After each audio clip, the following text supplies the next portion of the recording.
the amazing Laurence Mitchell. Thank you very much. Thank you. Thank you very much. I love a great applause.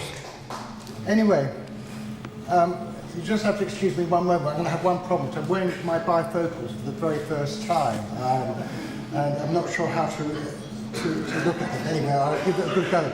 But there's a reason why I'm actually reading from a script, which you'll find out in a moment. Have you ever wondered what it would be like to live with a condition where you don't feel in control with one part of yourself?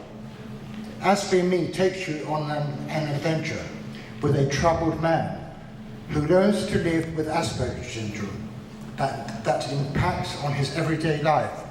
But firstly, I would like to thank all of you who have come here tonight to listen to my talk about my book launch, Aspie and Me.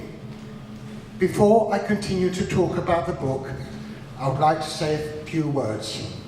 What is important is for you to know I do not have any degrees in education, and much of what I know now I have learned by researching articles and by guidance from experts in the field of autism, Asperger's, neuroscience and psychology. Some of you will know I have been an antiques dealer for most of my working life, although the first 8 years I was a philatelist, buying and selling stamps. This is what I do, I buy and sell.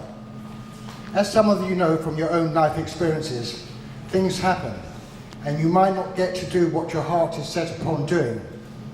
Something drastic may occur, and you change or lose direction. In a way, this is part of the Aspie and Me story.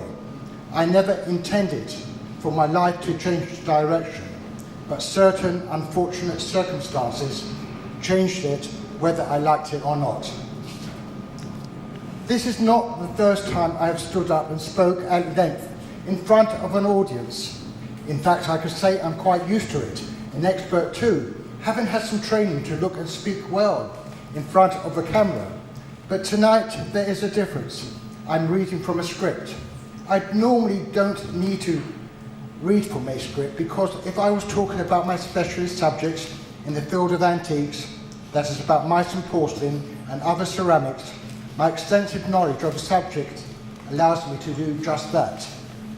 So why is tonight so different from all other nights? This sounds like a cliche, reading from the Jewish festival Passover, when the young gets to speak about why the night is different. In a way, my book is about another youngster. In fact, in many ways about a child who can quite easily say the most inappropriate things at times without any knowledge of doing so. His name is Aspie, and my book is essentially about the relationship with a man called Hartley, which is me, and his relationship with his Asperger self. Awesome. Just hold that. Hold that way, please. Many people on the autism spectrum, and this includes Asperger's, can be considered to be rude and have poor social skills and table manners. I have to open up by saying that I am talking about myself, and hence the reason I'm reading from a script. I decided tonight would be different from all other nights by preparing my speech in advance and making every effort to do so without saying anything embarrassing that certain members of the audience might not enjoy listening to. In many ways, Aspie and Me is a fictionalized autobiography that I chose to make into a psychological thriller and adding a little bit of humor and satire into the story. It is up to the reader to guess what is fiction and what is not, or those of you who know me well will be more aware what is the truth and what is not. During the many years prior to my diagnosis were very successful years for me in terms of financial success. This was a period of my life when money literally grew off trees. I was one of a few cluster of antique dealers who travelled abroad to do much of their buying and selling to any other dealer, as back then business was consummated mostly between dealer to dealer and while very little selling to collectors. Except I didn't know I had an Aspie in my life, an entity that was composed of Asperger syndrome, autism, ADHD, and others, and OCD. although I'm not diagnosed with the latter. For example, I was travelling abroad, doing much of my buying there was a need for me to be so obsessive. I couldn't afford to slow down. But then two resistance hit the antiques trade and were detrimental to my business. A few more years go by and suddenly the new millennia were upon us. I was still married and my wife was watching a documentary about men who had social and emotional challenges and who could be perceived as rude, were sometimes saying and doing inappropriate things without meaning to. She said everything in the documentary reminded her of me. She then insisted I get checked out to see if I had the condition. But I was rather stubborn. I didn't want to listen to her. However, this is something I didn't know that was at the heart of the Asperger's condition, the inability to emphasize from another person's perspective. About a year passes before I pluck up the courage to have myself diagnosed by the Priory Hospital. It is sad for me to think that the new millennia should have been considered a turning point in our lives, a useful sign, but instead, unfortunately, an omen to what was to come. My wife and I separated, and I had to move out of the family's home. This was particularly difficult for me, especially living with my Asperger's, and is part of the reason why I have written this book, which I couldn't have done without the help and patience of my editor, Wendy York, who sadly is unable to be here tonight. The book is fictional, but it's based on some of my life experiences and a psychological thriller, as I write about real-life events of a Welsh murderer who shares an affinity with some of my Aspie's traits. More recently, I have been informally diagnosed with a condition called alexithymia. In the introduction to my book, Dr. Rory Allen discusses alexithymia's relationship with adult Asperger's and their emotional response to music. I first met Rory at an international meeting of autism research in Chicago, where I was introduced to many of the scientists whose research I followed. What alexithymia means in short is the inability to filter out unwanted emotions or thoughts, and is evidenced when I am in close proximity to people who are in an emotional state of mind. When I feel like I'm getting inside of their heads, just imagine being able to read the minds of some of you here in the audience, particularly if you're upset, angry, or are emotional, and that's basically what it feels like for me at times. So together with my Asperger's diagnosis, has been responsible for the very many intrusive anxiety attacks that have been prevalent in my life since my childhood. Now I'm going to discuss with you a little bit about the Aspie and Me story. It's a story about Hartley blaming his Asperger's self, this is his Aspie, for everything that has gone wrong in his life. Aspie does not enjoy taking all the blame and hopes will come the day when Hartley will realise the two of them could create a better quality of life if the two of them could accept each other's faults and learn to live in harmony. Primarily, the story is about three main characters who are in dialogue with each other. Hartley, a successful antiques dealer, travelling the world, searching for rare antiques to buy and sell. He has one problem, his priorities. Should they be with his family, business, or himself?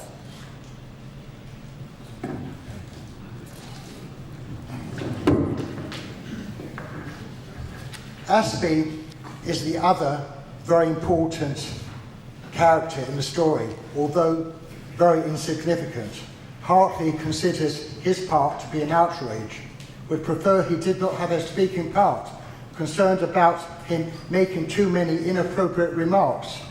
I will now share with you a short passage from my story.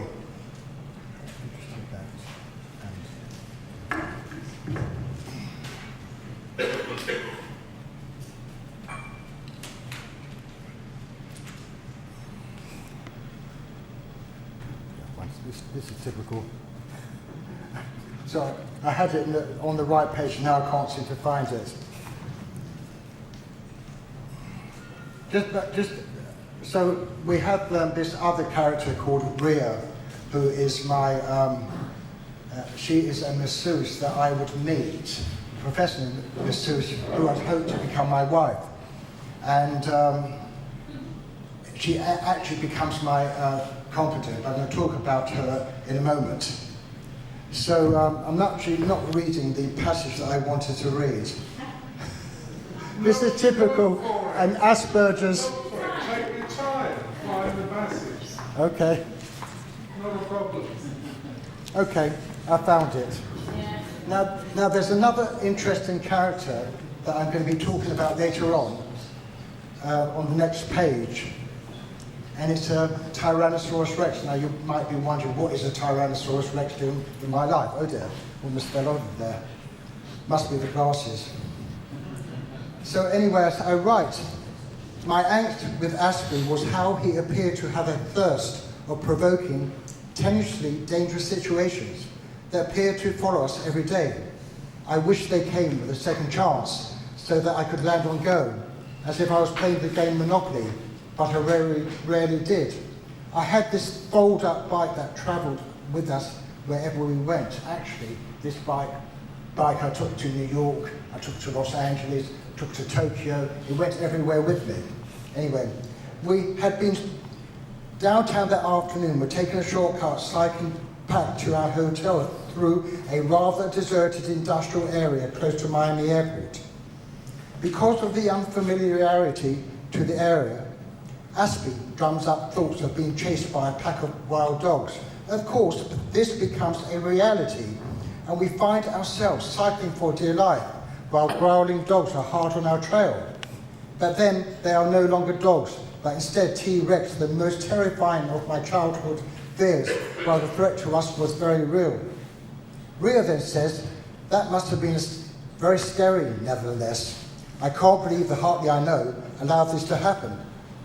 Surely you would have the sense to be aware that in pitch black you're taking on a suicidal risk. What I had actually been doing in time, well, that's not in the book. I'd actually attempted to cycle to Bournemouth from Brockenhurst in pitch black. Not something I would recommend anyone to attempt. But this is what the Asperger's in me sometimes gets me to do. So, Aspie actually blurts out, wasn't it exciting? So that's the sort of remarks he actually makes throughout my story. And now I'm going to continue to the rest, otherwise we'll be here all night. Okay. I don't need the book anymore. So I've just mentioned about Aspie. So Rio, Hartley will get to know when he reads that she is a professional masseuse in an advert. They meet up and build a friendship, and she becomes Hartley's confidant, who acts as an observer, asks questions, makes suggestions, and offers her guidance. Then there are a few more characters that have small parts. There's Jackie, that is Hartley's wife, who has to get used to his inappropriate outbursts, unaware of Aspie. Then there's Francesco, a travel consultant who meets Hartley on a plane and wants to seduce him. Another character is Mania, who will get into bed with any man who smiles at her. Another character is Alexa, who falls for Hartley's charm, unaware he has an Aspie in his life, who she would prefer not having a relationship with. Lastly, I'm going to go back to talk about T-Rex, responsible for the many anxieties that follow. So this one was a real-life anxiety that actually happened when I was 55 years old, quite terrifying. And I was actually cycling on the way, a beautiful Saturday morning, to Portobello Road, hoping to find some antiques. The air was very clear. There was no indication that anything out of the ordinary could occur. The only clue was I was cycling through a large industrial area, close to the North Circular Road. All of a sudden, Aspie imagines there is a Tyrannosaurus Rex perched on the top of one of the bridges ahead, its jaws gaped open. Can you imagine somehow I'd actually managed to convince myself that just this crazy illusion that there was a real life Tyrannosaurus Rex and I could feel its breath. And all I could think was, how am I going to get out of my situation? And I'm cycling on the bike along the canal, and suddenly I screech to a halt. But in doing so, I go over the handlebars, I'm airborne, actually physically over the canal. And when I actually come to, I'm sitting crumpled under a bridge, and I'm actually cowering. And it takes about 2 minutes before the sensation passes. Now, I can also tell you, these anxieties sometimes occur when I'm driving. Now, of course, I shouldn't be telling you this. I wonder what would happen if I went in front of a court. The judge would probably ban me from life, but that's another story. I've actually written a sequel, so that will be going into the sequel. Anyway, while I'm not going to share with you about the trigger that causes such terrifying anxieties, this you will have to read in my book. But as a clue, I believe it is the sum of all of Aspie's childhood fears. How do I manage these anxieties for my own emotional health? I seek the advice of a CBT therapist who knows my life story, has read my book, and helped me understand much about the human condition. I also see a hypnotherapist who happens to be in this room from time to time. And when Aspie is not in control, practice mindfulness. I also practice an exercise called calisthenics and do gymnastics and swimming. What I also want to talk about is a self-help web platform called aspieandme.com that complements the story. I hope it becomes one of the influential web platforms dedicated to helping people who have been through as tough or worse emotional traumas. On the website, you will be able to see illustrations of the characters and more about the story, and many links to my research, as well as much, much more. What I'm also hoping is that many people, including professionals, especially employers, will be able to tap into the story to help them improve the quality of the workplace for people like me who think differently, and not to be told to go home because they are wearing odd socks just as I am this evening. The point I'm trying to make is that people who think differently can be of immense benefit if they are not reminded of their deficits. And perhaps after reading my book, you may realize you're not so neurotypical, non-autistic after all. Lastly, I could not have got my story out if it had not been for the collaboration with my editor, who I mentioned before, Wendy York. I particularly wish to thank Autistic, a new charity that helps artists with communication challenges, for the book's artwork. You can also see on my website, aspieandme.com, examples of their artwork. Thanks also goes to my publisher, Chris Day, his PA, Zara, and Helen Lewis and her team dealing with my PR. Last but not least, to my family and friends. I hope that I've enticed you into wanting to find out more about the adventures of Aspie and Me, and that it will give you the further insight into what it is like living with Asperger's through the narrative of a psychological thriller.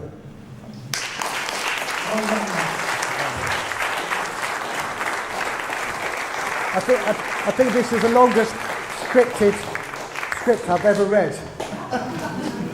You did so brilliantly. Apart from a few mistakes. It's difficult to imagine the amount of time and focus and energy and pain that you went through to write this. It is very hard.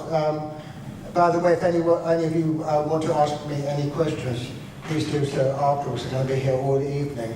But just talking about what Chris says, it can be a lonely experience being in Norfolk because I'll go to bed at 11 o'clock at night. I'll wake up at 1 o'clock in the morning with all these ideas floating around, and I'll be up until 5 o'clock in the morning. And then I might, if I'm lucky, get a couple of hours sleep. And then it'll be like that day in and day out. And maybe occasionally I might get a good night's sleep. But the result of all that hard work is truly tremendous. You've created a brilliant book. It's a great read. Thank you very much. And I know it's going to help a lot of people and inspire them. So I hope it does. Congratulations. Laurence Mitchell. Thank you.